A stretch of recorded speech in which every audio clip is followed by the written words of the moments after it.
my name is Kristina Cope, and I'm the Director of English Language Arts for the Bayshore School District.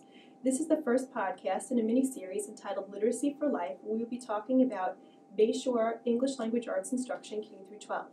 The first podcast is entitled Academic Vocabulary and How You Can Help Your Child Become a Stronger Reader and Writer. One of the functions of academic vocabulary that we are talking about today is tiered vocabulary. And what tiered vocabulary means for your child K through 12 is vocabulary that he or she acquires not only at school but at home as well. Tier 1 vocabulary words are words that your children come to school already knowing. These are words that they learn at home with their family, out in the community, and with their friends. Tier 2 words are words that we focus on primarily here at Bayshore schools, not only in the English Language Arts classroom, but in every classroom. Words like compare, contrast, describe, synthesize are words that we can use in classrooms, whether it be English Language Arts, math, science, social studies, reading, world language, technology, every classroom. And these are words that as your children acquire and use them in more than one subject area, become very comfortable understanding, knowing, and using. Tier 3 vocabulary words are words that are acquired only in one specific subject area. So words that would be specific to a particular class like science or social studies. At the primary level, we focus on what's called domain-specific vocabulary. With the Literacy Collaborative framework that we have, our children are exposed to repetitive vocabulary over and over, which they can acquire, own, and then use in specific topics. For example, something that children are very, very comfortable with, like to learn about, like to talk about, the topic of dinosaurs. An example of a Tier 1 word surrounding the topic or domain of dinosaur would be words that they've learned at home. Tooth, egg, horn. An example of Tier 2 words that your students would learn about here in school would be comparing and contrasting perhaps two dinosaurs or two fossils. Those are words that they would use not only in this domain, but in further domains or topics that they would learn about in school during the school year.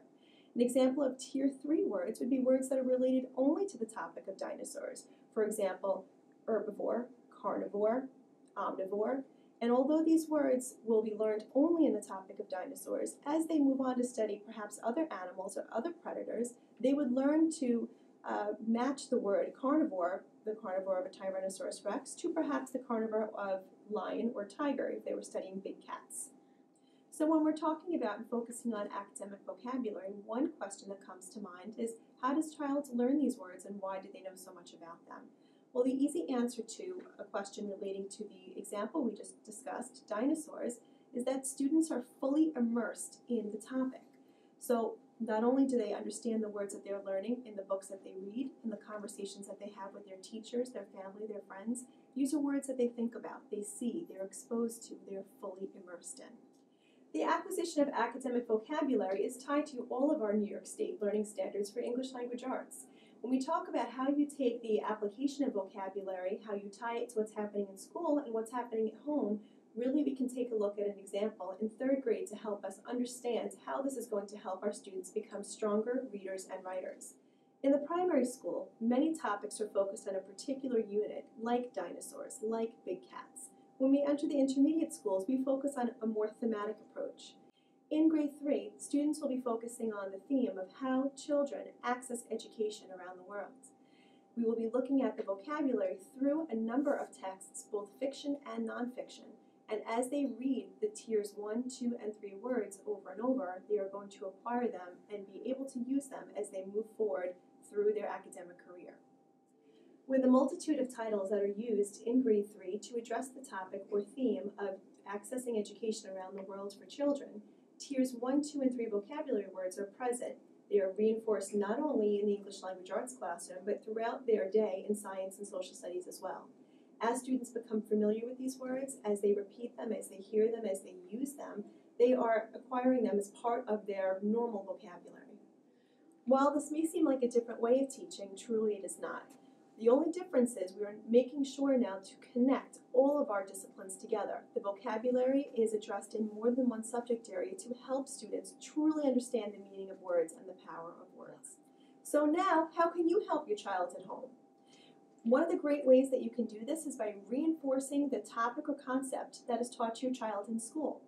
In social studies, if he or she is learning about the Greek or Roman Empire, support that by going to the library and researching Greek and Roman Empire. You can focus on the culture, you can focus on the mythology, you can focus on the customs, you can focus on the literature, the nonfiction. An additional way to support your child at home is to take the full immersion approach that we use here at Bayshore at home with your child. Focus on any topic that is interesting to you, your child, or your family. Whether it's enjoying the studies of another country, whether it's enjoying culinary arts or music, reading, or naming all the presidents. Whatever topic is of greatest interest to your child, really immerse him or her in that topic. Could be through reading, through writing, through searches on the computer, field trips, discussions. Anything that you can do to really support your child in that topic is the best way to help your child acquire that new vocabulary, which he or she will then own and be able to transfer to other new unfamiliar topics. So whatever the topic that your child may be interested in, for example, the solar system, history of dance, music, art, literature, author study, take the full immersion approach with your child on that topic. Read about it, write about it, take field trips, look online for appropriate Google apps and searches that you can engage in a great dialogue or writing piece with your child. As your child becomes comfortable with that vocabulary, whether it be tier 1, 2, or 3, relating to that particular topic, your child will take commands of that, be fully immersed in that topic, and be able to use those words as he or she is challenged with more rigorous topics, domains, and themes. The more students learn high utility words, the better they will be able to comprehend text that contains those words or similar ones. There are many resources available to you as parents to help your child. Some resources include Newsella, Twitter, Pinterest, Engage New York, and of course our Bayshore Schools website.